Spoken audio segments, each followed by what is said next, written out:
Buenas noches, hago memoria y me parece, estoy casi seguro, ciertamente, que la vicepresidenta Mercedes Arauz antes ha tenido la amabilidad de acompañarnos a bautizar un nuevo espacio o un nuevo estudio. Esta noche no es la excepción y le damos la bienvenida a la también congresista de la República, Mercedes Arauz. Gracias, Mercedes, ¿cómo está? Muchas gracias. Por ayudarnos a estrenar como se debe, ¿no?, este nuevo espacio en TV Perú. Muchísimas gracias por la invitación también. No Usted, como decía, pues ha sido entonces madrina, pero lo que estamos viviendo en el país es un desmadre en realidad. Y más temprano también pudimos recabar sus principales o sus primeras reacciones a la renuncia del fiscal de la Nación. ¿Conforme con esta decisión? Era algo esperado hace muchísimo tiempo. Se hubiera evitado tantos problemas si él simplemente daba un paso al costado, como se lo solicitamos. No le pedíamos ni siquiera una renuncia, un paso al costado temporal. Mientras se resolvían los casos, se podría avanzar con las investigaciones relacionadas al tema de los cuellos blancos, en los cuales él se veía involucrado. Sin embargo, pues él, cada vez que uno pedía una de esas cosas, salía con una barbaridad, como la acusación constitucional que me hizo a mí. Así es. O como las amenazas que le hizo al presidente con el tema del caso Chincheros y otros casos. Y hoy día, hasta el último día, ¿no? Porque no le gustó un accionar del fiscal José Domingo Pérez, inmediatamente le manda a investigar por un tema en Moquegüazo. O sea, él usaba esto como una chaveta política, ¿no? Y lo dije antes y lo vuelvo a reiterar, es lamentable su accionar. Ahora lo que le toca al Congreso es, oigan, seguimos insistiendo en que el tema de la subcomisión de acusaciones constitucionales no puede pasar esto por paños fríos y debe priorizar esto en su agenda. Porque él queda como fiscal supremo, él sí, queda como parte de los fiscales y eso supremos. sigue protegiéndolo constitucionalmente para cualquier investigación. Entonces necesitamos ir a la subcomisión de acusaciones constitucionales lo más pronto posible, acumulando las diferentes demandas que se han dado. Y hay consensos, digamos, de prácticamente casi todas las fuerzas políticas para que eso suceda, excepto del fujimorismo, que sigue postergando. Ellos dicen que sí, pero el señor Segura ha convocado a la comisión para seguir viendo otros temas y no el tema de la acusación referida al señor Chávarri. Para cerrar aquí, es un derrotero un poco trágico el del fiscal Chávarri, ¿no? Porque efectivamente en un principio se le cuestionaba por sus relaciones con el señor Inostroza, ¿no?, que finalmente podía haber algún tipo de explicación en términos funcionales de lo que a él le tocaba hacer, pero termina prácticamente de rehén de Fuerza Popular. Eso lo ha ido complicando cada vez más, porque condicionaba su propio trabajo como fiscal de la Nación, evidentemente, ¿no? Así es, y lamentablemente esto generó el malestar de la ciudadanía, porque la ciudadanía no es tonta, la ciudadanía se da cuenta de lo que está sucediendo, no es porque tengan el dominio un grupo de la prensa simplemente es un medio que comunica lo que sucede, ¿no? Todos nos dábamos cuenta de que él estaba actuando como rehén y rendía pleitesía ante determinados momentos, ¿no? La señora Keiko Fujimori daba señales, ¿no? Como claro, ¿no? daba señales, ¿no? La señora Fujimori salía y decía una cosa, al rato él tenía la denuncia, ¿no? Ya puesta en la prensa. Entonces, lamento que eso hubiera ocurrió sucedido. con su caso, cuando y lo comentamos, porque cuando la señora Fujimori reclama sanción para los ministros supuestamente involucrados en el tema de los mamanivideos, que era algo además anacrónico, ¿no? En el sentido pues que ya habíamos hablado pues de una situación consumada.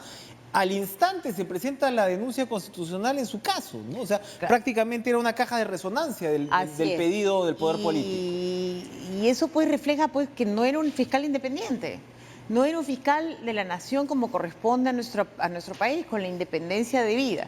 Y yo creo que, bueno, esta crisis a la que él ha permitido que suceda, porque es altamente responsable él y Fuerza Popular definitivamente de su accionar, corresponde que tengamos una acción desde el Congreso, que yo creo que la declaratoria de emergencia que solicitó el presidente, más las otras propuestas de ley que hay hoy día alrededor del tema de una reforma del Ministerio Público, se pueden ver tanto en la Comisión de Justicia como en la Comisión de Constitución. Es más, deberían verse juntas en las dos comisiones y llegar rápidamente a una conclusión para hacer estas reformas sustanciales. Como se ve, la ley orgánica es una ley del año 81 que no corresponde a la realidad, ¿no? Claro, a otra constitución, a la realidad de hoy no corresponde. Y creo que le permitiría tener una fórmula que le quite ese poder absoluto a un fiscal de la Nación, que una vez nombrado, nadie lo puede ni tocar, excepto el Congreso por acusación constitucional, nadie, ni siquiera los fiscales supremos, puedan convocar a reuniones del grupo de fiscales supremos, a la Junta. No hay forma de que ellos puedan, por ejemplo, quitarle la confianza una vez que se la otorgan. O sea, no actúan como un directorio, como pasaría en una empresa cualquiera, ¿no? Uno nombra al presidente del directorio, pero también el directorio le puede quitar ese poder si comienza a ver que ese director o presidente del directorio está actuando de una manera que lleva son al poderes estañadero, monárquicos los que tiene el Así fiscal de es. la Nación prácticamente. Así es. Y ya es, si no me falla la memoria, también el tercer fiscal de la Nación severamente cuestionado en los últimos años. Así es. ¿No? Entonces, efectivamente, no llegamos a nada si no sacamos, como usted dice, una reforma a fondo del Poder Judicial y el Ministerio Público de toda esta situación, ¿no? Inclusive hasta la forma de elegirlo, ¿no? Porque termina siendo elegido un fiscal de la Nación por antigüedad, no porque no se conocen sus características, no se cuestionan los temas éticos y morales, o temas de gestión, en fin, habría que ver más cosas para evaluarlo mejor, para tener un fiscal de la Nación bien evaluado y que a la misma vez no sea pues por favores electorales, ¿no? Yo te doy y tú me das, o sea, dentro de los grupos de la Fiscalía. Yo creo que debe ser, no sé, de repente una elección universal entre fiscales o algo que le permita tener un criterio más saludable. No sé cuál es la propuesta inmediata, eso será un tema de debate, pero creo que debe haber una forma de que no veamos este tipo de situaciones nunca más dentro de la Fiscalía. Esto nos lleva a la situación del Congreso y antes de que esta noticia pues cambie un poco la orientación del día, lo que hemos vivido ha sido un pleno, bueno, como pocos, incluso para nuestros estándares recientes parlamentarios, donde la jornada termina con el propio fujimorismo amenazando con censurar a su presidente del Congreso, porque finalmente Daniel Salaverry es parte de esta bancada, aunque tenga licencia. Entonces uno dice, bueno, ¿qué está pasando con el criterio de selección de Fuerza Popular? Que primero pues, fue determinante para designar al actual presidente de la República en funciones, y miren cómo les fue, y ahora ocurre esto. ¿Qué va a pasar finalmente con Fuerza Popular, con el fujimorismo? ¿Cómo observa usted esto? Mi preocupación viene de que están actuando no con razonamiento político, están actuando con la pasión y con la rabia, la verdad. Básicamente es el mandato, ¿no? Entonces, ellos mismos pidieron la convocatoria de hoy día a Junta de Portavoces. Fuimos todas las bancadas y ellos se negaron a ir. ¿Qué sucede con eso? Impedimos que se trabaje una agenda legislativa que era importante, que eran las leyes ligadas al tema del sistema judicial. Que por demoras de la Comisión de Constitución... Presentadas el 28 de julio, además, o sea, Exacto, ya tienen varios meses. Demoras de esa comisión, que dice tiene mucho trabajo, pero bueno, es muy rápida para otras cosas, ¿no? Digamos que no se han podido avanzar, sí se avanzaron en la Comisión de Justicia y podrían pasarse con exoneración de dictamen de esa comisión. Y había la voluntad de hacerlo, pero esa decisión de no ir porque querían un consejo directivo, porque ahora sí les sirve el reglamento, antes no les servía el reglamento.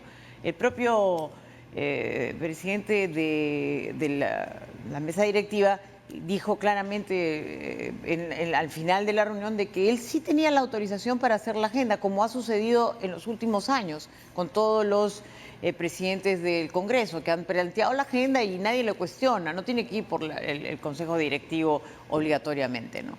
Entonces, y las exoneraciones sí, porque tienen que pasar por Junta de Portavoces.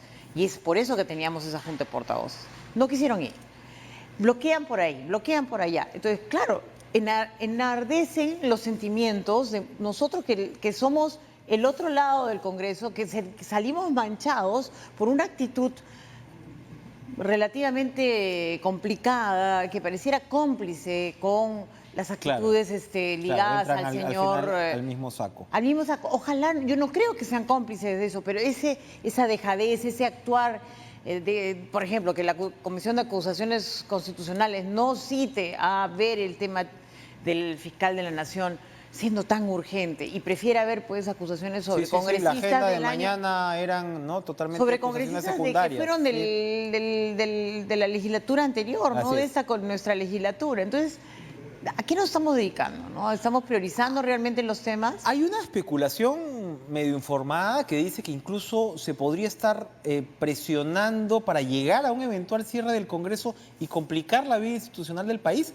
¿Algo he escuchado al respecto? Sería lamentable y además el presidente no está en esa tónica. Realmente él quiere dialogar con el Congreso, hoy día en la mañana, en la tarde, he tenido la ocasión de conversar con él y él, con toda la posibilidad de ser flexible, que esta norma que él ha presentado se revise y se analice en el Congreso, porque él dice, yo tengo la potestad de presentar un proyecto de ley, pero ante una situación de crisis. La de la emergencia del Ministerio Público. La de la emergencia. Pero eso no significa que, como van evolucionando los temas, no nos podamos a adaptar a una propuesta que quite la tensión, ¿no? O sea, entonces, obviamente el debate pasa por el Congreso, porque el Congreso no es mes de partes, el Congreso tiene la capacidad de corregir, de mejorar, de sugerir, de hacer que esta norma realmente sea una norma viable, ¿no? Entonces, ante eso, ¿por qué querer presionar a un cierre del Congreso? O sea, me parece el absurdo. Eso además va a generar pues la tensión de elecciones nuevamente. ¿Para qué? O sea, ¿para qué generar más conmoción por intereses particulares?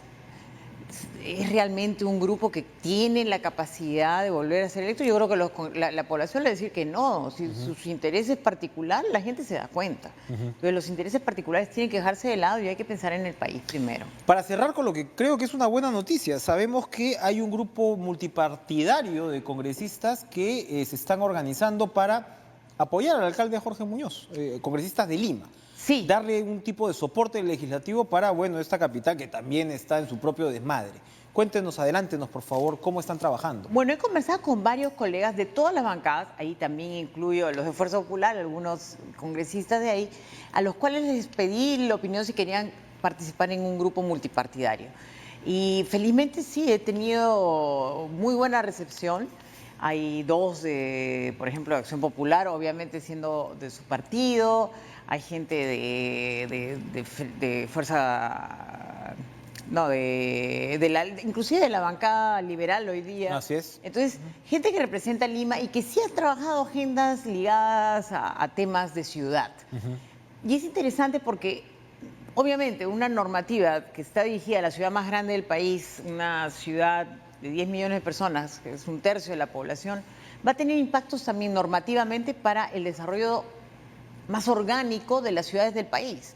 El Perú es un país cada vez más urbano, cercano al 80% de nuestra población en áreas urbanas, pero obviamente hay bastantes ciudades de más de 100.000 habitantes que pueden ser bastante representativas y que necesitan tener orden en el tránsito, que requieren también los temas de seguridad, de una buena planificación urbana, de espacios culturales y de servicios que permitan a la sociedad tener espacios de relax y de convivencia ciudadana mucho más articulados. Y eso lo podemos promover desde nuestra perspectiva multipartidaria, pero también en un diálogo con el propio alcalde. Ya hemos tenido una primera reunión con él hace un par de semanas en esta buscando generar una agenda, y es ya casi un hecho seguro que la próxima semana tendríamos la primera reunión de este grupo multipartidario con el alcalde, justo aprovechando el tema del aniversario. El aniversario de Lima, por supuesto, Lima, ¿no? Que viene en circunstancias también tan urgentes. Gracias, Mercedes Arauz, por acompañarnos esta noche. Vamos a ir a una pausa y regresamos con el fiscal supremo, Tomás Aladino Gálvez, que por supuesto es uno de los 5 integrantes que mañana evaluará la renuncia del fiscal de la Nación. Ya volvemos.